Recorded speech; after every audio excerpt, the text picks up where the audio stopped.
if you spoke to my wife, the reason she let me go on the mission, and she hadn't seen it until not too long before, but obviously letting your spouse go away for over a year. I was probably gone from home for 16 months or so. And, I had kids, they're in school. One of them had some medical issues that we actually found out right as I was going on the mission. I can imagine being in her spot, being like, how can he stay it? Why would he leave me for that long? There's an emergency room in central Illinois where a doctor works the overnight shift without a single milligram of caffeine in his bloodstream. His identical twin can't do it. His colleagues think he's an anomaly. He probably is. But what makes Dr. Nathan Jones extraordinary isn't that he can survive a 96-hour ambulance shift or make split-second calls when someone's been shot. It's that the same man who thrives on the platinum 10 minutes of the golden hour in the emergency room volunteered to spend 378 days sealed inside a simulated Mars habitat, where the loudest sound was a squealing computer fan and the nearest help was a 44-minute round-trip message away. Today, we're walking through three worlds with Dr. Jones: the emergency room and the mountains of Honduras, finally, the Red Planet simulation. And the thread connecting them is a 4-word family motto that explains almost everything. Do the hard thing now. Dr. Nathan Jones is a living study in extreme contradictions. By trade, he's an emergency medicine physician and SWAT medic, a hunter brain wired for the platinum 10 minutes and critical slice of the golden hour where split-second decisions dictate survival. Yet 378 days, he served as the medical officer for NASA's Crew Health and Performance Exploration Analog, that's CHAPEA for short. And that was the first mission, mission 1. And so I would say in that experience, I couldn't help but detrain the tactical urgency to endure the silent confinement and 22-minute communication delays of the Mars Dune Alpha habitat. So a metabolic anomaly who operates entirely without caffeine in the emergency room, Dr. Jones bridges the chasm between the hypervelocity of the ER and the dopamine paradox of deep space isolation. So today he joins us to contemplate the DNA of resilience, explore how a tinkerer's mind fights the atrophy of boredom. From the resource-scarce jungles of Honduras to the simulated red planet, Dr. Jones reveals what it means to practice medicine where the cavalry is millions of miles away. Welcome, Dr. Jones. Well, thank you very much. Glad to be here. Your reputation precedes you. And actually, that 22-minute nod there, I think it's actually important to point out how we got was Dr. Quinn Peterson, who was over at the Mayo Clinic. It was funny because the podcast that I did with him, I mentioned, I'm in Halifax. We had this time delay because it was a snowstorm. And I kind of joked at the end of it. I was like, hey, sorry about the transmissions feeling like they're coming from Jupiter. And he's like, actually, now that you say that, he's like, in our internet connection cut out again. He's like, can we go old school, hop out on the phone? And we've got on the phone. And that's when he mentioned you, because he went through the application process. And so anyway, that's how we got here. I'm really excited to see where this conversation might go, but I thought we might start at, let's say your roots, which is, in the ER, the emergency room, in emerge medicine. And, maybe even kind of before you got to that, because it takes a special, human being, special biology to not just survive that, but to thrive it. So really interested to learn how you got, to that, I guess, let's say starting point, and then we can jump off to Mars and Honduras if we have time. Yeah. First of all, I guess I'd like to say thanks to Quinn there. He is an amazing individual, and I'm not sure how even a podcast interview with me is going to even compare to an interview with someone as credible as him. So thank you to both of you. And then just, I guess to answer your question, to jump to the back of my story, I guess grew up rural Midwest in a family that, my father was an optometrist, so an eye doctor, and he's probably about, if you knew him back then, about the most unlikely of people probably to get involved in international missions. Very quiet, very reserved, but he started along with several other ophthalmologist and optometrist, an actual eye mission organization. And so through that, I got involved in medical missions at a really young age and got to experience them. And so I think probably there's an underlying drive, kind of thread throughout things to just kind of, you know, find ways to expand the scope of medicine to the most austere environments possible, and that was a part of my life. And whereas it seems probably more abnormal for other people, I mean, for me, it was just part of life since as long as I've known it.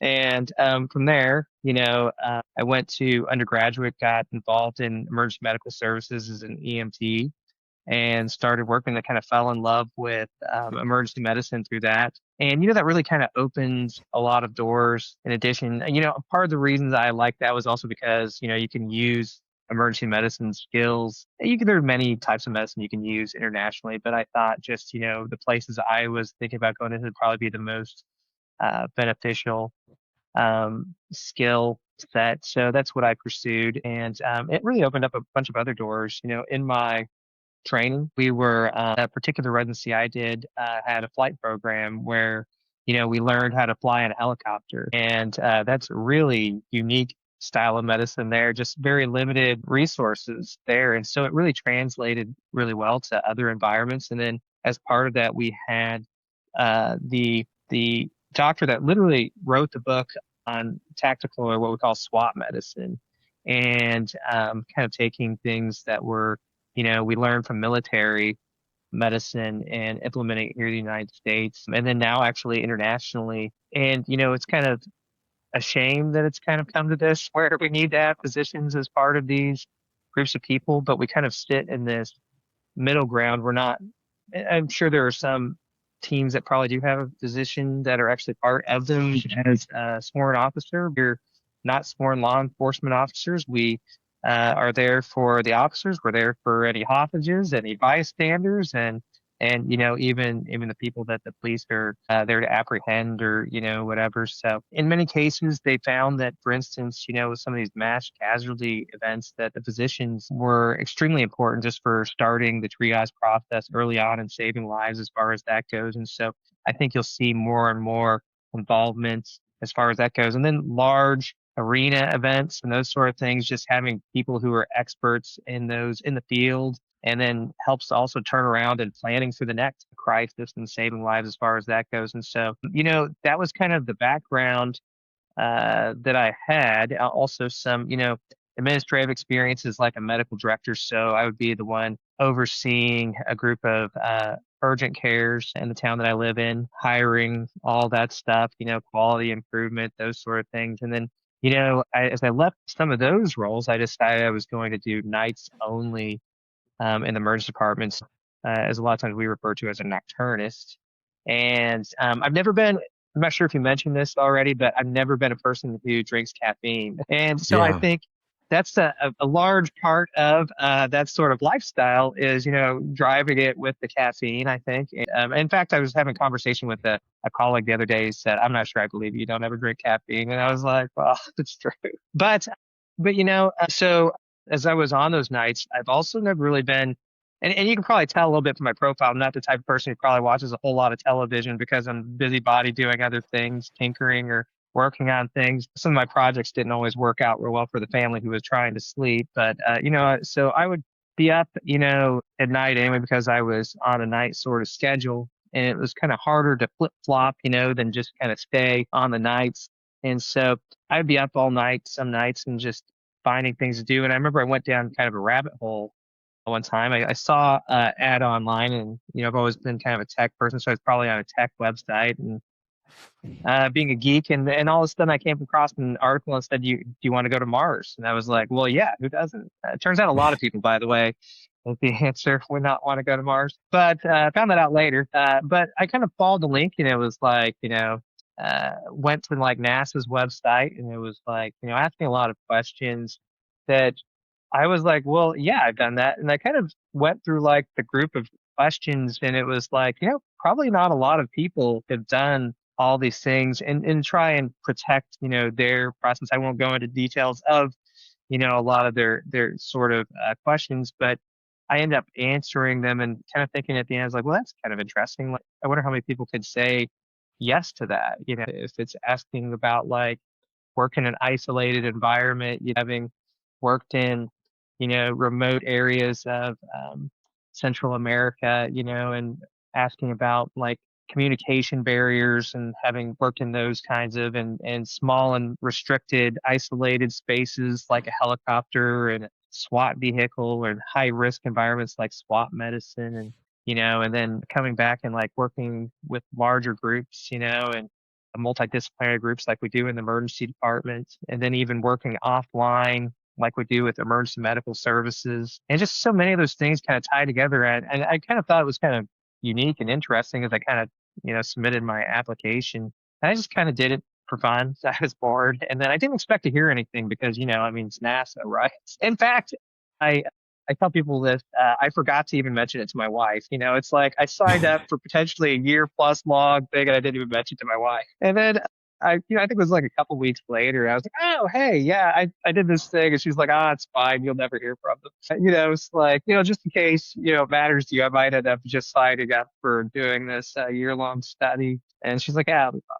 So, and that actually kind of also played into the whole situation where I was able to go do that too, because and this probably, I don't always think about, but we had such a unique sort of lifestyle because of my various other activities. Like in the emergency department, you're going to be expected to work, half of the holidays, half of, the weekends. Family time always looked a little bit different for our family than for most. Like Christmas was hardly ever on Christmas, for that matters when you got children and that sort of thing, holidays, that sort of thing. And so you find creative ways to celebrate and do things together that are, a little bit more abstracted. In fact, even had that came into play is that we had even like our own special way of saying I love you without being in person and saying it directly that we developed. And so it was kind of interesting, to be able to do that. And I can be on national TV and tell them I love them without ever saying a word, So it's just a lot of really unique, interesting things that played into the whole thing and kind of allowed me to do it, made it successful. And I think that's probably, just as simple of a summary of how I got there, into that situation and as I could probably make it for now. Mhm. But probably just a jumping off point at least. No, that's a great jumping off point. Quick question. This seemingly, endogenous wakefulness that you have. Was that unique to you? Did your colleagues experience that too? Or did they kind of look at you as like an anomaly? Like, why isn't this guy taking Red Bull and coffee? Or do you find more people like you in that setting? No, I think I'm an anomaly as Yeah. far as that goes. I remember we were even along the group, when I was in the kind of finalist group along with Quinn, as you'd mentioned earlier, one of the guys was like kind of pushing back on that. So like, I just need to know just how much caffeine's got to be available for this sort of thing. And it was an interesting sort of moment. Like, that's Yeah. really maybe not the part anyway. It's like, I'm not sure you're Yeah. going to make it to the next step. But Yeah. anyway, it was interesting. Then emergency department, yeah. I mean, I can't think of anyone else that does it without any caffeine, and especially the nocturnists. They Yeah. definitely rely on it pretty heavily. Um, Well, and and and I know people who certainly have abnormal biological rhythms, but I believe every single one of them I can think of also relies on caffeine to some degree. And, even my family, I've got an identical twin brother. He's not the same. In fact, he would kind of joke with people that, I'd call him at like 10, 11 o'clock at night. He's like, why are you calling me? I'll be like wide awake, if he's like, I'm trying to like, you know, fell down for the night. I wonder if there's something there epigenetically. Hearing you describe like your outlier type status reminded me of like a moment where I felt that, where I was as part of a co-op program. I started in marine biology and I shifted to molecular biology. But one of the jobs that I looked at was being like a fisheries observer, where you would basically go out and live in the summer on a fishing vessel. And part of the onboarding was where you had to go on a fishing vessel and they take you out in gale force winds and they put you in the front cabin and blast the heat up and get you to fill in surveys. And that's your first mission, and to see if you could even get through that. And I remember like looking at the paper and seeing like clearly the results of these tests on this paper does not matter at all, because I was like crazy nauseous. So I just like randomly ticked all the boxes, ran out of there, and just, upchucked over the side. But then once that was done, it was like that, the sea legs thing. It's like, I got my sea legs. And then I was like, it was great. It was a blast. And I was like, well, I got my lunch. I opened my lunch. I was eating my lunch. I looked up and all the other applicants, 20 of the guys on there were just white. And I was like, do you want my lunch? And they looked at me like, are you insane? Right. And so I guess like there's a like, that's you every day, yeah, I mean, that's fascinating. And again, like pulling on that thread later, like that whole notion of epigenetics, is something that keeps coming up on this show because, we know at a population level, we validated that, right? Exposure, in particular, there's like the Dutch hunger famine, there's smoking, but I would suspect that there's kind of at a family level or even an individual level, those epigenetic signatures that are happening that we just haven't like measured or figured out yet. It's like, think of it as a kind of tuning the piano. So, I mean, do you remember an event in your life where you're like, where you noticed this, or was it just kind of, this is how I always was? Yeah, I think it's pretty much how I've been. I do remember, it wasn't always a positive thing. I think, in fact, I probably would have described it more as like insomnia back in Interesting. probably high school, maybe some college. I remember really thinking, wow, this can be a benefit to me back in, some parts of like college when I needed to stay up and study.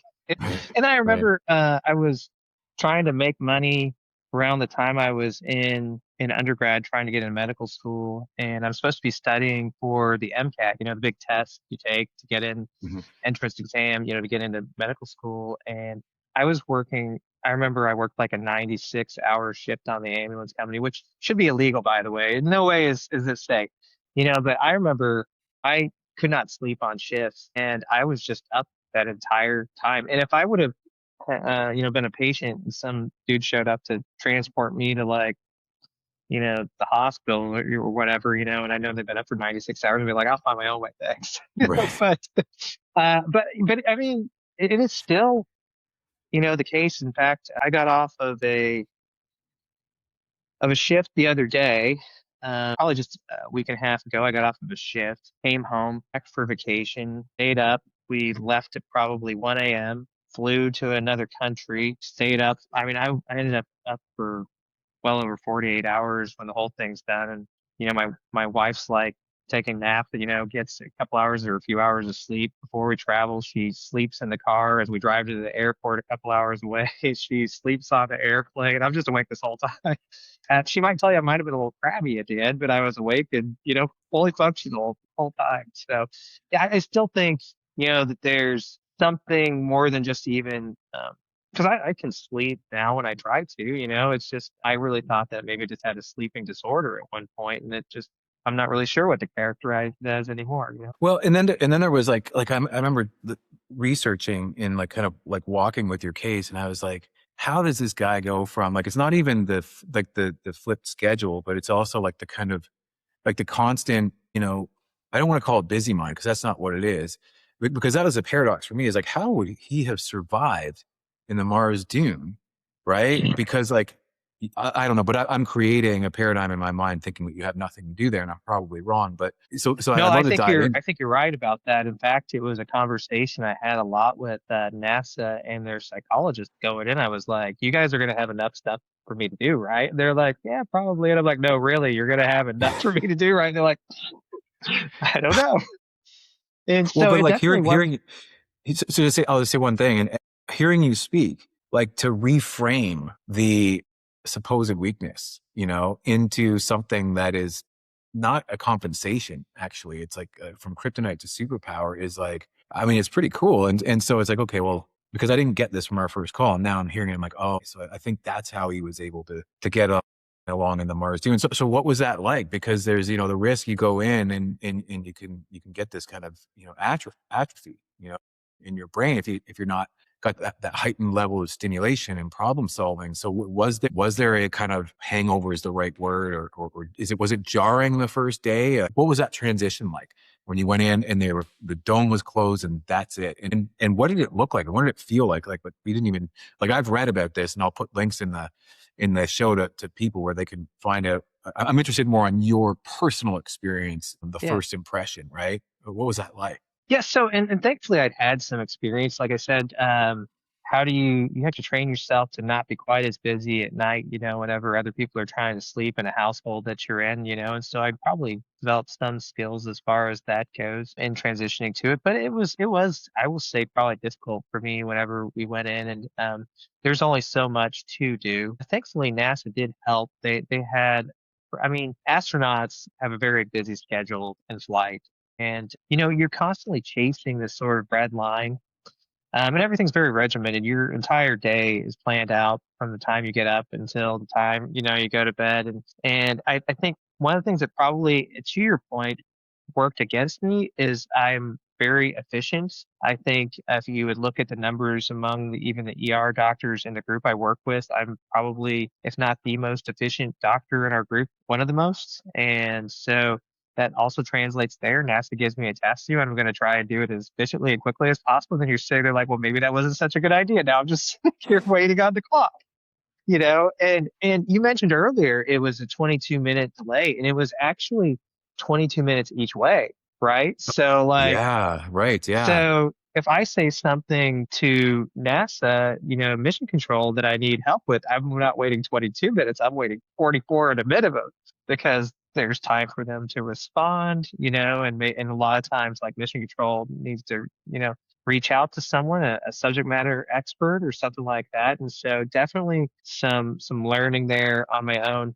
And I will say this, I really did change, the way my mind worked over the course of that year, such that when I first came out of the mission, life's kind of weird. You don't really feel those changes a lot of times, um, and I think probably NASA had selected me because they knew that I was relatively adaptable, but like I didn't really feel those at the time. But when I came out of the mission, they haven't had a cell phone for a year. They hand it to you, you turn it on, it's dinging, buzzing, beeping, blinking, every few seconds and all that, and family overstimulation, cameras, people to talk to. And you've been in a habitat with three other people for over a year, and all of a sudden there's just like all the stimulation. So I could really feel the slowness.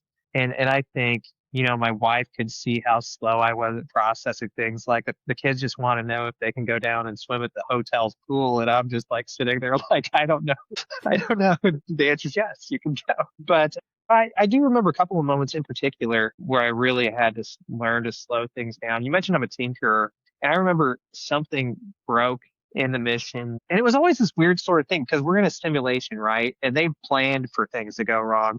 And when things go wrong, you're thinking to yourself, is this, you're kind of leaving just, especially the beginning of the mission, you're kind of leaving the actual mindset of like, is it supposed to be wrong? Or is this planned to be wrong? Or is this just, it broke? And so am I supposed to fix this? Do I need to talk to the engineers? Do I want to bug mission control about every little thing? I don't know if you've seen Apollo 13, but at one point like, he's like ripping off like his pads. Is like, I don't think mission control needs to know everything that's going on, and there's probably some moments where you're just like, do I really need to let them know about everything, And just impatient, wanting to just like, well, I can just fix it. I'm just got to fix it. And sometimes it didn't always work out real well. And part of the problem is because here on Earth, I love to fix things. But if something goes wrong, I mean, I can go to the hardware store. I can order something online. I can get it fixed. I might have to be patient about when it gets fixed, but like, it will get fixed. If you're stuck on Mars, there's no fix. There's nothing coming to fix it. So it really had to kind of change my mindset. I remember I felt like at least I let the crew down at least a couple of times with, trying to fix some things that didn't work out. They were very gracious though. And then obviously you do have to let mission control know. And the engineers back there are like, what were you thinking? Anyway, so When definitely was some significant adaptation required. Right. Did you watch Martian with Matt Damon before you went? I did. In fact, maybe that movie may single-handedly be, if you spoke to my wife, the reason she let me go on the mission. And she hadn't seen it until not too long before. But obviously, letting your spouse go away for over a year. I mean, I was probably gone from home for 16 months or so. And, I had kids, they're in school. One of them had some medical issues that we actually found out right as I was going on the mission, stuff like that. A lot of life events happen during that amount of time. And, just some issues there as far as, like I can imagine being in her spot and being like, how can he stay? Why would he leave me for that long? That sort of thing. And so just a lot of, she was excited for the opportunity, excited for me to get to go do it and participate in, but also on this other side of this, there had to be, I imagine, some, just worry about how it would go. And I remember her saying to me several times, like, are you sure they're not going to mess you up? Like, are you going to come back to me, the way you are now? So, because there were Mm. some real psychological risks and other risks involved, and so, but she watched, I remember probably a few months before I left to go to NASA, she watched The Martian and she said, I get it now. Like, you think the way he thinks in the movie and realize this is a made up character, absolutely made up. But she's like, the way he solves problems is exactly the way you solve problems, and I hadn't really thought of it, that way. But she's like, I can see why NASA would want you or need you for something like this. It's interesting because even myself, you get involved in something like that and you kind of forget, over time what it was about and why you did it. And like, it's a very, I hate to say it, like sort of schizophrenic sort of thing. In that, like when I was at NASA, I was doing that and then I left and there's not really, it's just like you just flip the switch and you're just back to your normal life, and other than, the media sort of appearances and speaking engagements, those sort of things, there's not really any NASA in my everyday life anymore, and so kind of get away from that. I was listening to actually a podcast from NASA last week from the current group, Crew 2, that did CHAPEA Mission 2, and they were speaking and kind of talking and listening to one of the program administrators talking about the mission and just how important it was. And you kind of hear those things. And she's at one time referred to like, hey, these are pretty much like astronauts, right? And even now that kind of just blows my mind, and because I don't see myself that way, right now. And so I guess, what I'm trying to say is it's just really interesting how we can adapt to those things and then suddenly just like kind of go right back to another thing just not that long later. You probably can't answer this question. Well, I know you can't because you haven't been to Mars. But when the airlock closed and you were in, did it feel like Mars? I think for the most part, and they'd actually taken some feedback from us and like, what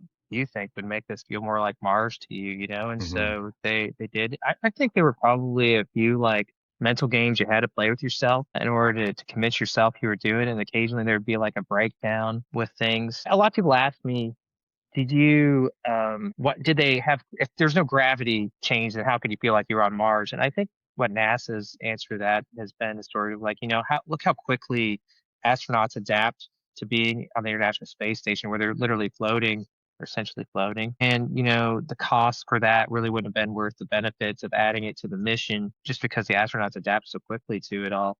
In fact, I was watching a video maybe a month ago of an astronaut right after they had returned and they were having a discussion panel and they were talking to someone, they were holding an object up in the air and they kept on like letting go of it, expecting it to still be floating there, right? And it kept falling and it gets really confused. Why does this thing keep falling? And it's like because he had just literally come back from the International Space Station and he was still expecting it to float or stay right there, right? And it wasn't anymore Hmm. and stuff. I think that was probably not as big of an issue as people would suspect. Then but I do remember one point in the mission, and it was when we were probably about halfway through, and they were kind of, the setup is that like you're literally, we'd actually gone through a conjunction way over here, sun's in the middle, ours is exactly as far away from it as it can be, right? There, the sun had just completely been blocking all signals from getting through, and now all of a sudden there's communication again. So they're as far as they could get. And a few days after that, I remember we had had a window that they had sort of created to the outside of Mars, the Mars surface, and it actually 24 hours a day it just played this sort of video of like, the sun comes up, the sun goes down, the stars are up, and all that. And I remember looking up there one day, and it's like, dang, that next to the sun, that little speck is probably Earth, Well, it's and that's very paradoxical that, lonely. yeah, it's paradoxical to even hear you say it that way, is like the sun is in the way. Yeah. We don't think, like, when we get the sun coming, it's like, all right, it's the sun, right? Well, depending on where you live, I suppose, but like where I am, like right now, it's like love a sunny day in the winter. Like sun is blocking your communication. Actually, I did want to ask a question about that communication because because 44 minutes before you're getting an answer, how does that affect how you select the transmission to send? Yeah, and that's a big topic there. But yeah, it's really hard because it's more complex than even that. Because if you look at the deep space network currently that we have, I mean, the bandwidth from Earth to Mars is basically a little better than dial up speeds. So if I need to send them a video to explain what's wrong with something I'm trying to fix, not only does it take 22 minutes to get to Earth, but I also have to upload that video at about a megabyte a minute. And Right. so if I have, Wow. so if I, or Wow. even a voice recording, I mean, is going to be a few megabytes, right? And a picture, a Mm, few megabytes. So, I mm, mean, it takes even longer than that. And if I need to send a few pictures to explain an issue I'm having or something, then, it all plays into it significantly. A lot of times you'll just send a quick message to them like, oh, hey, um, I'm having this issue. And the funny thing is the answer you get back is always the same. It's like, check the SOP. It's like, well, you think I didn't do that before I sent a message? Because I knew it was going to, because by the time, and this isn't a criticism. I mean, if you call the help desk, what's the first thing they're going to tell you? Reboot the computer, right? I mean, like they're buying time is what they're doing and making sure, that you can get on task as quickly as possible. People panic and sometimes they miss, doing the simple things or whatever. And so it's always good considering those delays that they're saying, oh, hey, check your SOP. Maybe you missed something, mm. Yeah. but yeah, it was definitely a huge component in the mission, just like selecting what you're going to say. And not even just that, but because like if I need to send something to my family and I really felt it was urgent to go to my family, like right now, I sent a message to them, but then some mission critical thing popped up. They're going at the same time. Well, they're fighting for each other to, there might be a mission data point waiting for something I just sent a goofy picture to my kids, and so there's a lot of interesting dynamics, in there. And then not just that, but like if NASA wants me to upload a gigabyte of mission related data, I may not get to talk to my family today because think about how long that takes to go. Now, hopefully by the time we get to Mars, these things will be better. I think that NASA's actually been studying. They've put some things out there in the public about how they're using lasers to communicate now. They sent a cat video, millions of miles a year or so ago. And so some of those things will be improved by then. But, reliability, backup, stuff like that, even then, a lot to think about when you're trying to communicate over those distances. On the Apollo 13 comment too, I was thinking, and I think something that you said also in terms of like the, I don't know if you call it prototypical astronaut is like this regimented day. Like how much of that is true once you're in the simulation? Because what I understood is, the importance of that regimented day is just to basically leave every variable that you can control it so that you're ready for the uncontrollable variable. You see a version of this in like, entrepreneurs who only wear black. It's like, okay, one less decision for me to make. Is that something that you're honoring as part of a 378-day plan? Because by that point you're there, right? How much freedom, how much variation is the better way to put it? Is there in a given day? Yeah, it depends on the day. Most days were pretty scheduled out. Our time was very much booked for all the different teams that wanted our time at NASA and, for all the different studies that were needed during the mission. And I think they tried to intentionally reflect the International Space Station sort of workloads that they have now, in which case essentially you got, I guess, 5.5 days of scheduled work, and then you got basically like a half day weekend day and a full day weekend day. Holidays, as you can imagine, for us were usually pretty well scheduled out. And to be honest with you, I probably preferred it that way. I didn't really want to think about missing, holidays with my family. But on the other side of that, I think, and hopefully I'm not going to get in trouble for saying this, but I feel like they tried to keep us, busy on those days because of those reasons, but they probably had less staffing than the usual, and so probably, yeah, they'd give you things to do on Christmas, or, some other holiday, but you could probably feel that there was less involvement, in creating that schedule for that day. Maybe they were trying to give us a little bit of a break. I couldn't really tell. Did you feel that kind of disconnect? Like I remember I spent time in Australia and tried to maintain like social connection in, North America. I found that just very difficult because there was obviously the time change, complete culture shock. But then you've also like your circadian rhythms are completely different. Like a day in the life of the simulation is, even though you're on Earth, it's not it's not the same. Like a day, a week, a month, a year. Like so not only are you from a, you know most people would be familiar with the challenge between time zone, but like even the perception of what a day is different now, isn't it? And how do you reconcile that? Because it's not just time zone, it's time perception of time itself and then space or the perception of space. Did that take any adjustment? Yeah. Yeah, absolutely. Yeah, and it's hard to describe, as I think you were just kind of saying there. But yeah, I mean, I think I even said many times, like the time often moves very slowly, but the days move very quickly. If that kind of makes sense, In the mission, like there would be times where it felt like time was just not even moving. And I think I learned kind of a trick, that was maybe helpful. And just like I really just kind of, when time felt like it slowed down, I just actually just took time and kind of appreciated that, because life just moves by so quickly, And so, I mean, I was just graduating college the other day, I mean, and here we are, decades later, and so just kind of every time one of those moments popped up, I just kind of just sit there and just kind of try and enjoy it, and Mm. maybe that kind of helps some, is just that mental mindset of like, hey, this is great, like, and as you mentioned before, like I'm not a person who has historically felt comfortable in those moments of having nothing to do. It's like, well, let's go find something to do. But that wasn't always possible. And so I just kind of really just kind of learned this sort of mental trick of like, hey, I'm just going to be like so grateful for this moment where I can actually, time has slowed down. And, even since I've come back home and spent like a couple blinks of an eye, and here we are, and it was a year and a half ago, Mm. so we're more now. So, It's yeah. interesting. It sounds like you somehow found a way to turn nothing into something. Possibly so. Maybe at least mentally. Yeah, yeah. So, and then I was fascinated at your, your emergence, right, from the mission. So now you come back to your regular life, and there's, the ER calls, the SWAT calls that just because you happen to have your phone on. Like what was that like? Going then from the silence to well, the noise.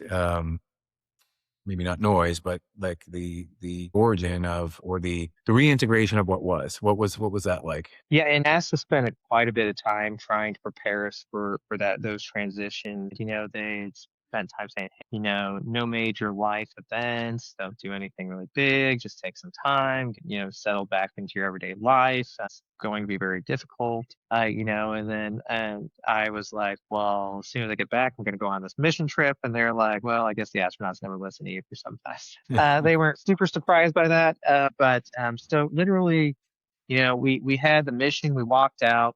We've got a couple weeks or so of the quarantine period where they're actually collecting, a lot of data on us. I wonder what they would do with the astronauts to the ISS. You're still exercising according to the routine, getting a lot of blood drawn, all these different swabs and this and that.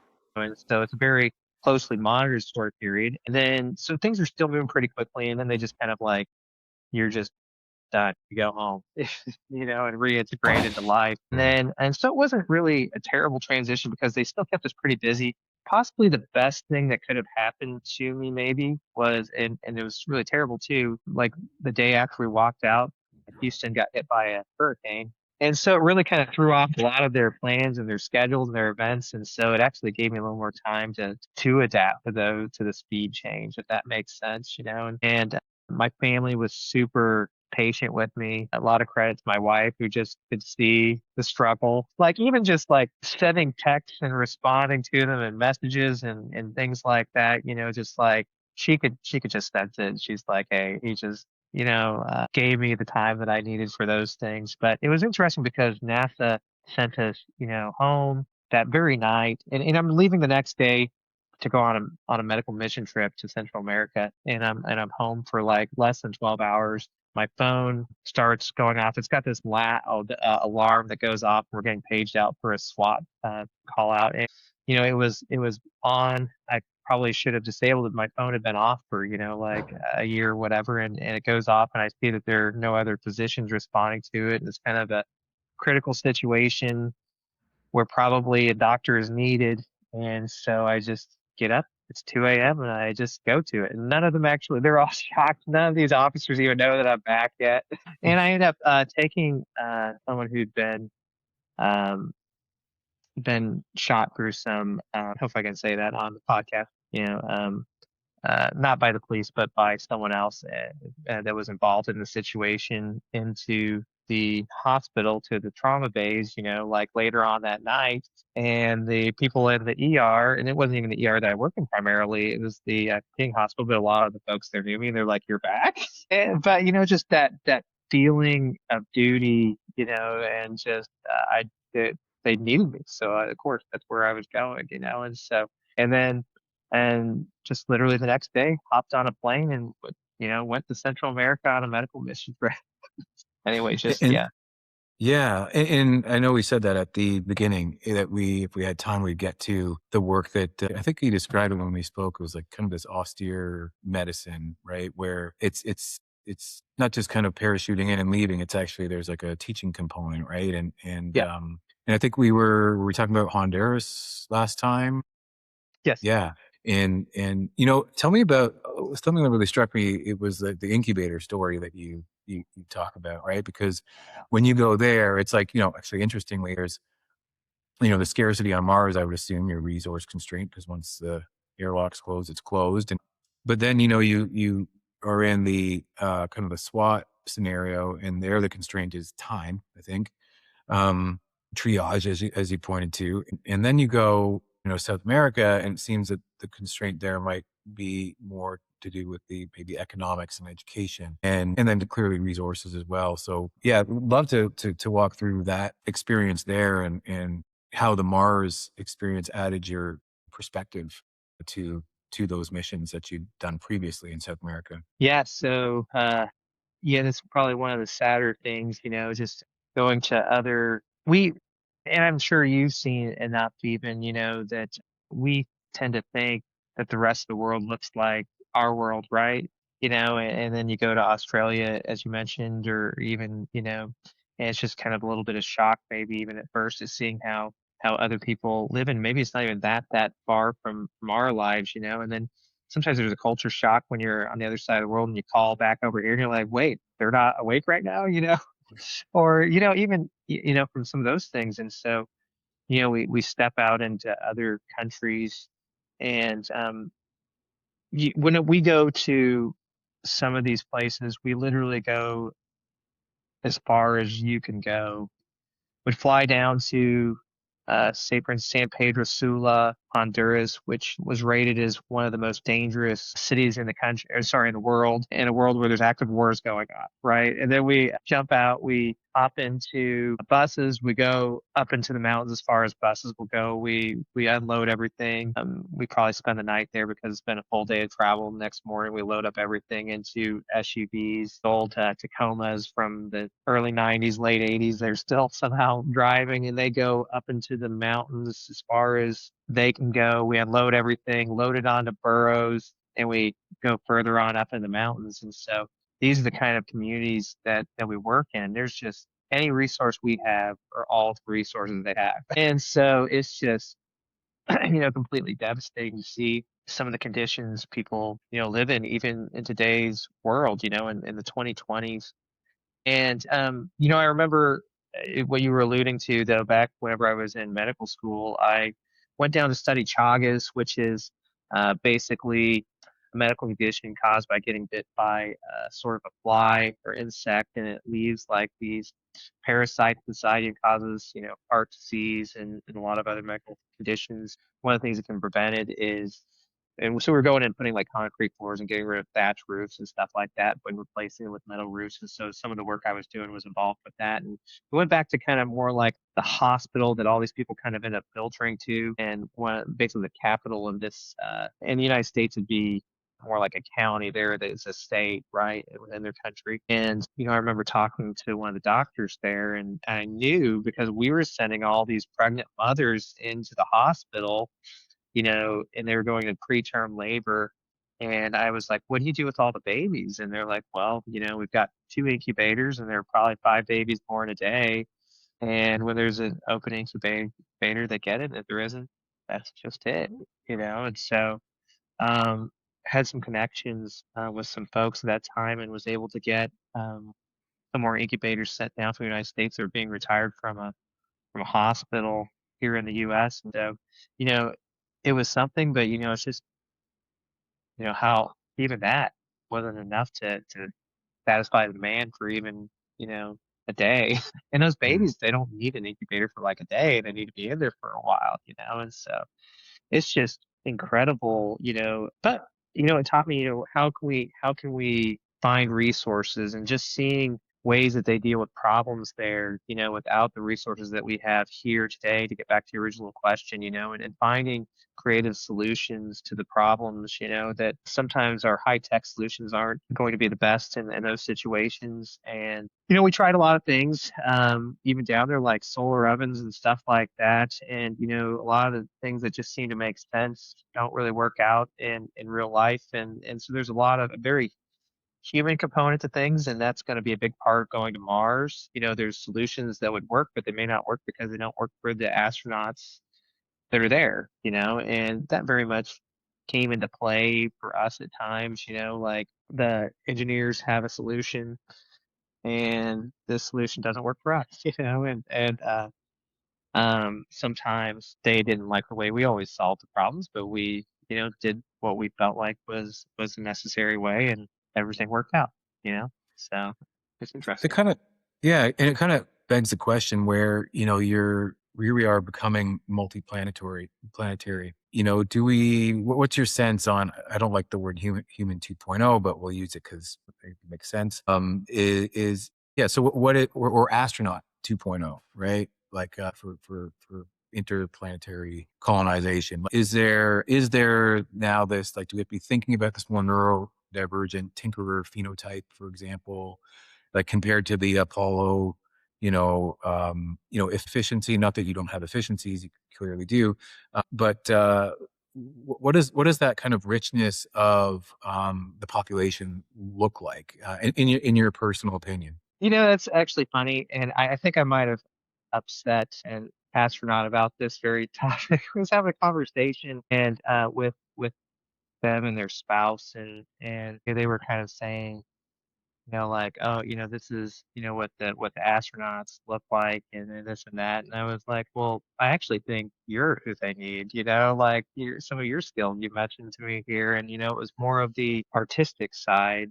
And like I don't know how we would ever make it long duration missions without the arts, And so right now, I think many of the astronauts have those skills, but I almost wonder if we need to focus more on some of those skills because, I mean, just the ability to, as you mentioned earlier, kind of entertain yourself and entertain others and, create those sort of group dynamics. It's not, we're a long ways from being able to play football on Mars, right? We can't even get there, certainly even the moon when we get there. I'm like, think about the amount of space it takes to play those kinds of sort of things, entertain each other.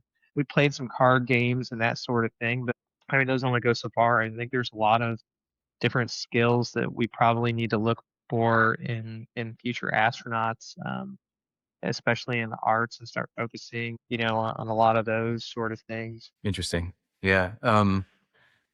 One of my favorite, that call him a stand-up philosopher, is a guy called Alan Watts, and one of the things that he pointed to, I can't remember what, this was back in the 70s, but it was like a human genetics diversity type of committee. Like, what are the best traits for humanity that we need to be thinking about? And him being a philosopher is like, well, sure, there are times of scarcity where you need execution, and you need hard systems approach for survival, but then there might be periods of time for growth and expansion, and a different kind of chaos that isn't necessarily life threatening. And so it's hard to say which one person that we and this is actually, it's interesting, as above so below, so to speak, is like, even if we look at our microbial consortia, It's not to say this is the specific set of bacterial types that you need in your gut. It's like every single ecosystem is just that. It's an ecosystem and it's a little messy. And, there's a different proportion of players, and then there's an absentee of some players and overrepresentation of others. And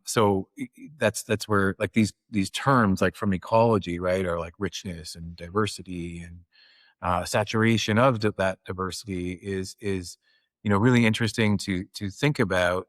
And even now, like much more likely that we could quantify. I don't know that we can fully predict, because that's like the contingency theory requires every future possible variable. But I suppose you could say what we could incorporate into a contingency theory is a certain amount of surprise or variation to expect. And so there's a wild card, there's a surprise. So you would like look at a profile of the first crew to Mars and be like, what is that? I don't know, finger painting expert doing there, right? Like, Yeah. not that there's anything wrong with finger painting. I'm just saying, like, that's doesn't seem to be something that you'd want to do on Mars. But You're gonna get a lot of anyway, nasty letters from the finger painters now. well, it only came up because it's only come up because it's on my list to do finger painting with my daughter. So All I right. say it with love. And well, and by the way, like on that note, it's like doing those things with my daughters too, and we're like she got her nana got her this garden, like it's a stems toy of like you have to, it's not an actual garden, it's like a plastic garden, so you have to like, it's dexterity, you're putting them in, and you're making, and you put the stems and you put the the petals and then the flower and the fruit, and so you like make this really wonderful flower, and there's a diversity of things that you can put together. And so I, with my like closed mind, would put all the stems out, and then all of a sudden I was like, huh, well, like, and then I put the flowers in. I was like, well, the flowers are all in the way. Like, this isn't a good toy. But then my daughter's like putting stacking stems. And I'm like, oh yeah, right? Like make the stems a different height so the flowers can thrive. Like maybe I would have figured it out, but she did, right? So she's two. And I'm not saying that artists are two. What I'm saying is like, it's like, I'm like, creativity isn't afraid to make mistakes, I think is what I'm trying to get to. Yeah. Yeah. Yeah. Good save. Um, so I mentioned at the beginning I was going to finish out with three questions, because we did a few laps around here. I'm impressed that we got through these three major topics, from the ER to the simulation to in South America. One of the things I love to ask my guests is, like, what did we exactly talk about? Because in as much as I prepared to be unprepared, and essentially create an environment where I think the message is emergent. That's okay if like what we're saying is the same as when what we thought it might be when we went in. But what would you say your takeaway is? And for listeners, a diversity of listeners out there, but in amongst them, who is the archetypal person that you think needs to hear it? So that's two questions in one. And then the third question is, who would you recommend as my next guest? Well, I guess to answer one of the questions there, I think your next guest would be excellent if it was Kelly Haston, who is our crew commander. Just an excellent individual, and I think just her background will work particularly well for your topic at hand. She is I believe, maybe it's a geneticist. Works a lot with stem cell research and that sort of world. And so I think that as far as the DNA of things, and I realize that not always a literal thing, but I think in her case, Mhm. it very much could be. And she's got a really incredible background as far as that goes. And so if I was to point you towards one person, it would definitely be her as far as relevance to your podcast and interest Amazing. from your listeners, I would assume.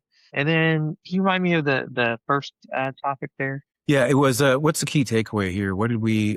What's the roll up? Yeah, Hmm. so I think just if you were to look at just the whole, I think that life takes you places that you're just not always expecting, right? I mean, I never set out like, oh, hey, I'm gonna go to be a SWAT doctor, a fake astronaut, or whatever, and I think it's just kind of interesting when we pursue the things in life that interest us, and not just that, but I think when I look back at my life, we've actually got, I'm going to slightly add in here to things we haven't talked about.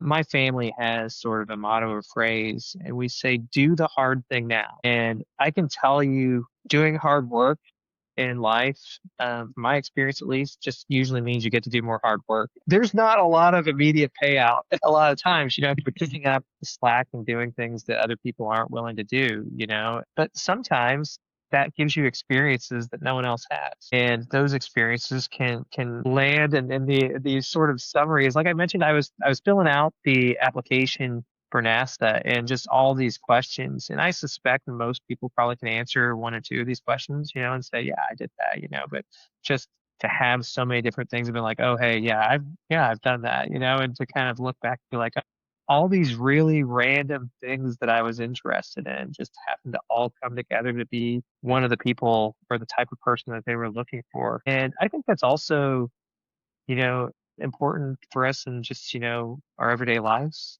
just taking everything we can and finding ways to use it positively. Bad things are going to happen to us, and that's not always possible, but taking them and spinning them like that quiet time, that downtime, finding ways to use it positively, constructively, that I think is going to be the difference between, having being successful in a lot of areas of our lives and not. And I can't say that doing that's always going to land you on what feels like the successful side of things. But I think I've never looked back and been like, man, I wish I wouldn't have done that extra hard work, once I was through it, because you just never really know where it's going to take you in the end. And so that's what I'd really just encourage people out there to do is just to really just do that hard thing, that other people may, not want to do as, or a little bit different, and step out and do those things. And then secondarily, I know it's easy for me too, just to get, involved in my own world and my own life and just to remember that, like there are other people out there, other experiences, try and see the world from other people's point of view. I think our world could use a whole lot of that right now as I look out and I see just fights and in the streets and in social media and politics and between countries and everything. I think we should just all maybe take a moment and try and look at things from the other people's point of views and probably go a long ways for us right now. And then what was the second question you had there? Who needs to hear it? All of us, I guess. I'm not so vain to think I've got a message that's unique to everyone out there, but I think that those sort of points there, would be certainly beneficial, I think, and just in general for all of us. And still lessons that I'm learning myself, as I mentioned, and we can always work on that. Beautiful. Well, Dr. Nathan Jones, thank you so much for the time. Wow, learned something that is from out of this world. So thank you. When Dr. Nathan Jones walked out of Mars Dune Alpha after 378 days, his kids just wanted to know if they could go swim at the hotel pool. And he stood there just processing because the man who emerged from that habitat was not the same man who entered it. His brain had been retrained by silence, by scarcity, by the strange gift of having nothing to do and learning to love it. Within 12 hours, his SWAT pager went off. He responded the next day. He flew to Honduras to practice medicine in places where 5 babies share 2 incubators. That's the DNA of Nathan Jones. A biology that doesn't settle, a restlessness that serves, and a family model that quietly explains every hard turn in the road. Do the hard thing now, not because it leads to the easy thing later, but because the accumulation of hard things is how you become the person the world didn't know it needed. Thank you for listening to the DNA of Things this week. I am Dr. Jeremy Koenig, and we'll see you next time.